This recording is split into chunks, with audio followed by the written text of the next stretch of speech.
ఏమ్మా శ్రావణి ఏందమ్మా ఏం చేస్తాను ఎందుకు ఇక్కడ కూర్చోండిగా నేను అడిగినా ఎందుకుమా నేను ఇందాక 4-5 సార్లు వచ్చానా నువ్వు బిజీ ఉన్నావు ఆడికెళ్తే హరేనా టైలర్ ఇద్దరు జాకెట్ కుట్టిన పోయేటోళ్ళకి ఆల్టరేషన్ చేయనుకున్నారు ఈ రోజు మన దగ్గర జాకెట్ కుట్టించారు. సరేలే నేను బిజీ ఉండి చూసినావు కదా కష్టంలో ఉండరు 2 సేపు వెయిట్ చెయ్యి. అది ఎందుకు కొత్తగా ఏదన్నా బయట ఎందుకు షాప్లోకి పోదారా చెప్పుమ్మా ఇప్పుడు ఎందుకు చెప్పుమ్మా. జాకెట్లు కుట్టించుకున్నారు మన దగ్గర అక్కోళ్ళ అదేమంటారు కోయటింట్లో ఉండే అక్కోళ్ళు ఉంటారు కదా వాళ్ళు ఎట్లా ఏమి పరిస్థితి వాళ్ళకి చెప్పాలి నేను వీడియో అని నేను ఆ ఏర్కాడి నుంచి తిరుగుతాను నువ్వేం పట్టించుకోలేదు నువ్వు ఏం చేస్తాం చూస్తా అంటే కష్టంలో ఉండరు కదా దానివల్ల. ఇదైతే మన రెడీమేడ్ బ్లౌజ్ స్టిచ్ చేసామన్నమాట. మనకి షాప్ లో ఆల్రెడీ పెట్టడానికి కూడా చూపిస్తాను. అరే నా అక్క గుట్టారు చూడు ఎంత బాగుందంటే అసలు సింపుల్ గా భలే ఉంది అసలు ఫినిషింగ్ అయితే ఎక్సలెంట్ ఉంది. ఇది చూసావా ఓపెన్ చేసి చూపి మనకి గోట్ కూడా వేసారన్నమాట.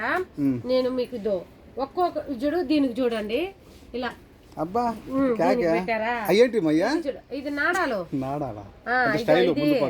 మళ్ళా ఇదిగో ఇది చూడు ఒక్కొక్కటి ఒక్కొక్క మోడల్ నా అసలు నిజంగా ఎంత బాగున్నాయంటే జాకెట్లు మన దగ్గర స్టిచ్చింగ్ అవైలబుల్ ఉంది కదా.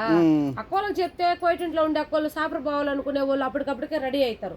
అప్పుడు అలాంటప్పుడు వాళ్ళకి జాకెట్ వచ్చారు యాడ్ దొరుకుతుంది గబక్కన చెప్తే తెలుసుకుంటారు. ఇప్పుడు చాలా మంది డ్రెస్సులు వెళ్తారు నా బోటోలు అనేది ఖచ్చితంగా చీరలోనే పోవాలి వాళ్ళు ఏమనుకుంటారు వీళ్ళు ఏమనుకుంటారు ఇదితోనే మేము సగం జీవితం గడిచిపోతాం.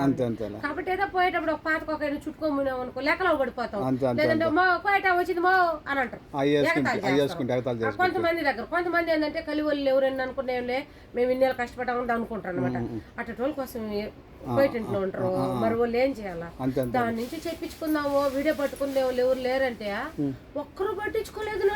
భాష అన్న నా హైట్ ఉన్నాడు భాష పట్టుకుంటే ఆ రైట్లు కనిపించు నా తలకాయ కనిపిస్తే కాలు కనిపించు కాలు కనిపిస్తే తలకాయ భాష అన్న మన డ్రైవర్ అన్న భద్రంగా జాగ్రత్తగా ఆర్డర్ దించేసి వస్తాడు మంచోడు మాకు. చూసినావా ఎంత బాగున్నాయి కదా.